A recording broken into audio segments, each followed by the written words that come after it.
As the 1980s unfolded, Michael Jackson's Thriller had not merely broken records, it had redefined global superstardom.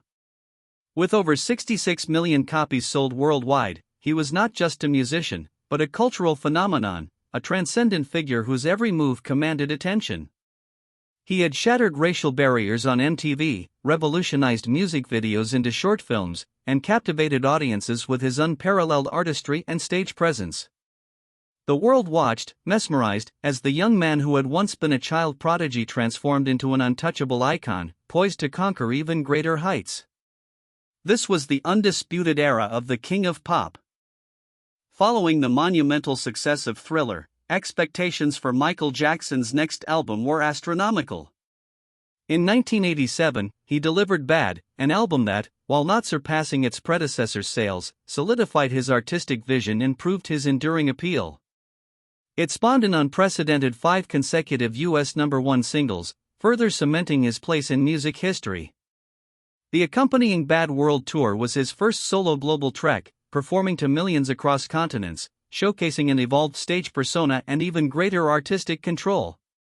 He was now not just a performer, but a meticulous architect of his own empire. During the Bad period, Jackson's commitment to visual artistry became even more pronounced. He collaborated with legendary directors like Martin Scorsese for the Bad short film and even ventured into film with Moonwalker. These projects were not mere promotional tools, they were extensions of his musical narratives, pushing the boundaries of what a music video could be. Jackson exerted unparalleled control over every aspect of his creative output, from choreography to editing, crafting cinematic experiences that complemented his music. This relentless pursuit of perfection, however, often came at a significant personal cost. In 1988, Michael Jackson purchased Sycamore Valley Ranch in California, transforming it into the fantastical Neverland Valley Ranch. Named after Peter Pan's fictional island, it was a private amusement park, zoo, and sanctuary. Neverland symbolized his desire to reclaim a lost childhood and escape the pressures of fame. It was a place where he could invite children, particularly those suffering from illness or disadvantage, to share in his dream. Initially seen as an eccentric but benevolent gesture, Neverland would, in later years, become the controversial centerpiece of legal battles and intense public scrutiny, forever altering its innocent perception. As Jackson's fame intensified, so did the media's fascination with his increasingly unusual behavior and appearance. Stories about sleeping in an oxygen tent, owning exotic pets like Bubbles the chimpanzee, and multiple plastic surgeries fueled the tabloid narrative of Wacko Jacko. While Jackson claimed these surgeries were for medical reasons, the public's perception shifted from awe to bemusement, and then to concern. This manufactured persona, often exaggerated by sensational headlines, began to overshadow his musical genius, creating a rift between the artist and his increasingly skeptical audience. It was a brand he never sought, yet one he could not shake. The relentless spotlight and the Wacko Jacko narrative pushed Michael Jackson further into isolation. Neverland, intended as a sanctuary, became a fortress. His circle of trust narrowed, and he became increasingly detached from the conventional world. This self-imposed seclusion, coupled with the immense pressures of his career, exacerbated his vulnerabilities. He found solace in the company of children, seeing them as symbols of innocence untainted by adult cynicism. This preference, however, would later be twisted and scrutinized, transforming what he saw as pure friendship into something sinister in the public eye. His life became a carefully constructed bubble. In 1991, Jackson released Dangerous, another commercially successful album that blended new jack swing with pop. It featured hits like Black or White and Remember the Time, continuing his artistic innovation in music videos. Yet, even as Dangerous dominated charts, a darker undercurrent began to emerge. Whispers and rumors, once confined to tabloid fringes, started gaining more traction. The innocent image Jackson had meticulously cultivated was cracking under the weight of growing speculation about his private life and his interactions with children. The public's perception, once overwhelmingly positive, was turning complex and wary. The year 1993 marked a devastating turning point. Jordan Chandler, a 13-year-old boy, and his father, Evan Chandler, accused Michael Jackson of child sexual abuse. The allegations sent shockwaves across the globe. Jackson vehemently denied the claims, but the news ignited an unprecedented media frenzy, subjecting him to relentless scrutiny. Police raided Neverland, and an invasive strip search was conducted. The world watched in disbelief as their beloved king of pop was suddenly cast in a new, deeply disturbing light. This was no longer just about eccentricities, it was about criminal accusations that threatened to dismantle his entire career and legacy. The media's coverage of the 1993 allegations was sensational and often unforgiving. News channels, tabloids, and talk shows dissected every detail, often blurring the lines between reporting and speculation.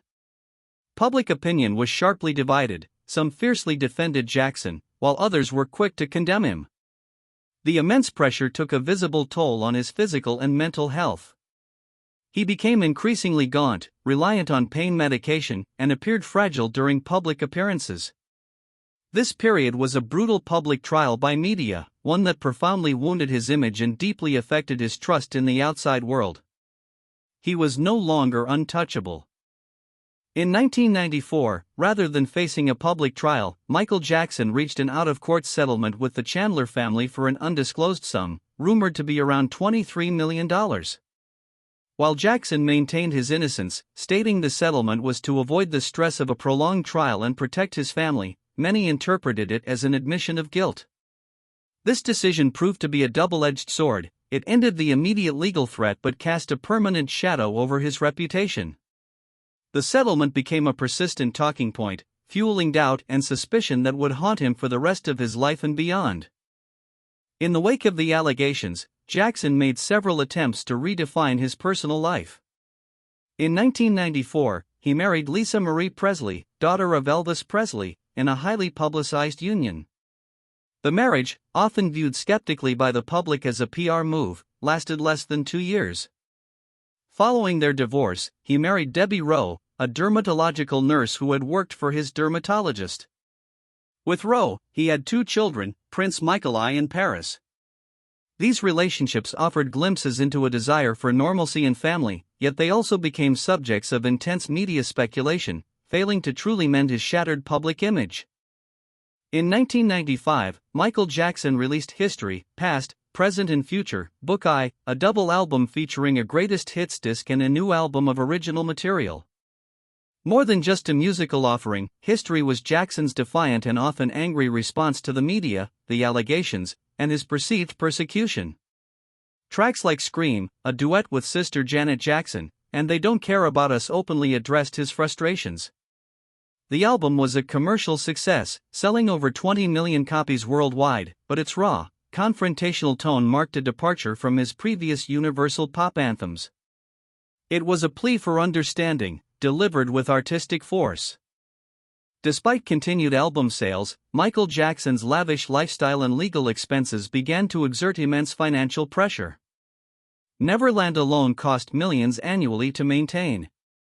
To offset these costs, he embarked on the History World Tour, another global spectacle that, while profitable, couldn't fully mitigate the growing debt. His ownership of the ATV music catalog, which included most of the Beatles' songs, was an enormous asset, but even that could not sustain his unchecked spending. The man who seemed to have everything was slowly accumulating a mountain of debt, a stark contrast to his king of pop image. With the births of Prince Michaeli in 1997 and Paris in 1998, Michael Jackson embraced fatherhood with a fervent passion. Later, his third child, Prince Michael II, known as Blanket, was born via a surrogate in 2002. Jackson shielded his children from the public eye, often having them wear masks during appearances. While he portrayed himself as a devoted father, the highly unusual circumstances of their upbringing, coupled with the infamous balcony dangle incident involving Blanket in Berlin, only intensified public fascination and criticism. He sought to give them a childhood he never had, yet created a unique and often scrutinized environment. After a 6-year hiatus, Michael Jackson released Invincible in 2001. Though a platinum-selling album, its commercial performance was significantly lower than his previous works, and it quickly faded from the charts. The album was plagued by conflicts with his record label, Sony Music, over promotion and ownership of his master recordings. Jackson accused Sony CEO Tommy Mottola of sabotaging the album. This period marked a noticeable decline in his dominance of the music industry. The King's crown, once firmly in place, now seemed to wobble under the weight of financial woes, personal controversies, and industry battles. In 2003, a new set of child sexual abuse allegations surfaced, this time from Gavin Arvizo, a former cancer patient whom Jackson had befriended and hosted at Neverland. The accusations led to a dramatic police raid on Neverland and Jackson's rearrest. In 2005, the People vs. Jackson trial began, a protracted and highly publicized legal battle that captivated the world. It was a harrowing spectacle, with daily reports of the proceedings dominating headlines. For Michael Jackson, it was not merely a trial of innocence or guilt, but a brutal, relentless assault on his character and his very being. The 2005 trial transcended legal proceedings, it became a global media circus. Every facet of Jackson's life, from his parenting style to his finances, was dissected publicly. The defense portrayed him as a naive, eccentric humanitarian, a victim of extortion, while the prosecution painted a disturbing picture. Jackson's unpredictable behavior, including arriving late to court in pajamas, fueled the spectacle. The emotional toll on Jackson was immense. He often appeared frail and overwhelmed, frequently using crutches and relying on medication. The trial was a grueling ordeal, tearing open the most private aspects of his life for public consumption. On June 13, 2005, after months of testimony and deliberation, Michael Jackson was acquitted on all 10 counts against him. A collective gasp of relief, or perhaps dismay, rippled across the globe.